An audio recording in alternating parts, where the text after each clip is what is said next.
Bismillahirrahmanirrahim. Ya bani Adam khuzu zinatukum inda kulli masjidin wa kulu wa ashrabu wa la tusrifu innahu la yuhibbul musrifin. এর অর্থ, children of Adam, take your adornment and at every place of worship and eat and drink, but be not excessive. Indeed, he does not like those who commit excess. এটা আমি বাংলাতেও বলছি অর্থ, ইয়া বানি আদামা, তোমরা প্রত্যেক নামাজ মসজিদ এ সময় সাজসজ্জা গ্রহণ করো আর খাও ও পান করো, তবে অপব্যয় করো না, নিশ্চয়ই তিনি অপব্যয়কারীকে পছন্দ করেন না। আজকে এই আমার আয়াত পড়ার যে উদ্দেশ্য হচ্ছে সেটা হচ্ছে ইট ইন মডারেশন, মানে খাবারটা যে আমরা সবসময় চিন্তা করি ডাইটিং এইসবের ব্যাপারে, যে স্যালাড খেলে এটা খেলে ওইটা খেলে আমরা শুকিয়ে যাব, কিটো ডাইট, এই আমরা ইউটিউবে যে যা দেখি সেটা দিয়ে শুরু করে ফেলি। কিন্তু আমাদের দেখেন, as a Muslim we are so blessed,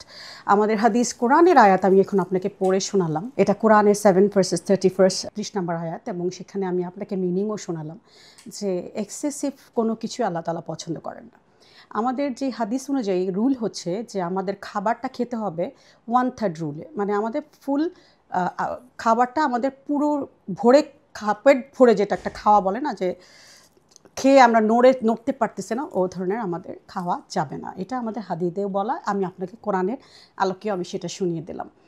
তাহলে দেখেন সায়েন্টিফিক ওয়েতে যে আমাদের আল্লাহ তাআলা যেভাবে আমাদেরকে এত সুন্দরভাবে, যে আমাদের ইসলামটা যে কত সুন্দর, এবং সেই জায়গায় আমাদের খাবারের কথাও এত সুন্দর করে মেনশন করা আছে।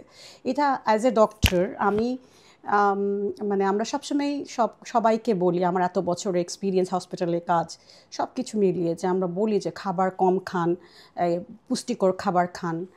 তো এইগুলা যে এটা হচ্ছে কি পেট ভরে খাওয়া যাবে না, তাহলে মানে এইটা যদি আমি কোরআনের সাথে যখন আমি সায়েন্সটাকে মিলাই, তখন আমার কাছে কেমন একটা অদ্ভুত ফিলিংস আসে, যেটা আমি আপনাদেরকে বুঝে দিতে পারবো না। It's amazing and I am very proud to be a Muslim. ভালো থাকুন, সুস্থ থাকুন, আমার সঙ্গেই থাকুন। আল্লাহ হাফেজ।